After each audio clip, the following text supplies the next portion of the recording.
So ఇప్పుడు SIP చేస్తే compounding interest ఒకలా ఉంటుందా? లేకపోతే లంసమ్ చేస్తే ఒకలా ఉంటదంటారా? 2 ఒకటే అంటారా? జనరల్‌గా మనకి అసలు కాంపౌండింగ్ ఇంట్రెస్ట్ అనేది ఏంటనేది చాలా మందికి ఐడియా లేదు. కాంపౌండ్ యొక్క ఇంట్రెస్ట్ అనేది మనం పెట్టిన ఇన్వెస్ట్‌మెంట్ మీద మనకొచ్చిన రిటర్న్ మళ్ళీ క్యాపిటల్‌లాగా ఇన్వెస్ట్‌మెంట్ అవుతే దాన్ని కాంపౌండింగ్ ఇంట్రెస్ట్ అని అంటారు. మీరు సింపుల్ ఎగ్జాంపుల్ తీసుకుంటే మనం బయట ఒక 1%, 2%కి అప్పులు ఉండాలని చూస్తూ ఉంటాం కదా! మీరు ఒక 10,00,000 అప్పిస్తే 10 ఏళ్ల తర్వాత మీ క్యాపిటల్ లాగానే ఉంటుంది. ఇంట్రెస్ట్ అనేది మీరు ఎంజాయ్ చేస్తారు. అది నార్మల్ ఇంట్రెస్ట్ కిందకొస్తది. అదే మీరు అక్కడ 24% అంటే 2% అంటే 24% మీరు రిటర్న్ ఇయర్లీ తీసుకుంటున్నప్పటికిని, అదే కాంపౌండ్ రేట్‌లో ఒక 15% రిటర్న్ తీసుకుంటే 10 ఇయర్స్‌లో దాన్ని క్రాస్ చేసేస్తది. ఓకే. బికాజ్ ఇక్కడ మీకొచ్చిన ఆ 15% అనేది ఎవ్రీ ఇయర్ మళ్ళీ క్యాపిటల్‌లాగా ఇన్వెస్ట్‌మెంట్ అవుతది.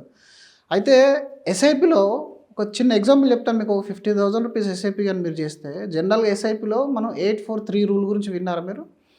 మొదటి 8 ఇయర్స్ 80 లాక్స్ కార్పస్ బిల్డ్ చేస్తది. ఎంతైతే కార్పస్, ఎక్స్ కార్పస్ ఏదైనా కానివ్వండి. 50,000 గనుక నేను తీసుకుంటే 12% రిటర్న్ వస్తే, మొదటి 80 లక్షల కార్పస్ క్రియేట్ అవ్వడానికి మీకు 8 ఇయర్స్ టైం పడతది. అదే ఎస్ఐపి మీరు అలాగే కంటిన్యూ చేస్తే నెక్స్ట్ 80 lakh రూపీస్ మీకు కార్పస్ బిల్డ్ అవ్వడానికి ఆల్మోస్ట్ 4 ఇయర్స్ టైం పడతది.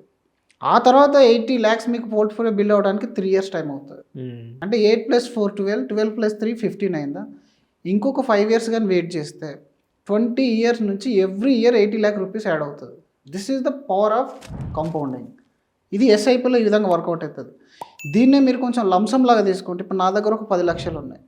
ఈ 10,00,000 రూపాయలు నేను ఇన్వెస్ట్‌మెంట్ చేసి వదిలేస్తే ఫస్ట్ 1, 2, 3, 4 ఇయర్స్ లోపల మీకు ఎలాంటి ఎక్సైట్‌మెంట్ ఉండదు. మీకు అసలు ఎందుకు ఈ ఇన్వెస్ట్‌మెంట్ చేసినావురా అని బోర్ కొడుతుంది. బట్ కాంపౌండ్ ఇంట్రెస్ట్‌కి నచ్చనిది ఏందంటే దాన్ని టచ్ చేయడం. మీరు ఏ రోజైతే దాన్ని టచ్ చేస్తారో అది డిస్టర్బ్ అయిపోతది కాంపౌండ్.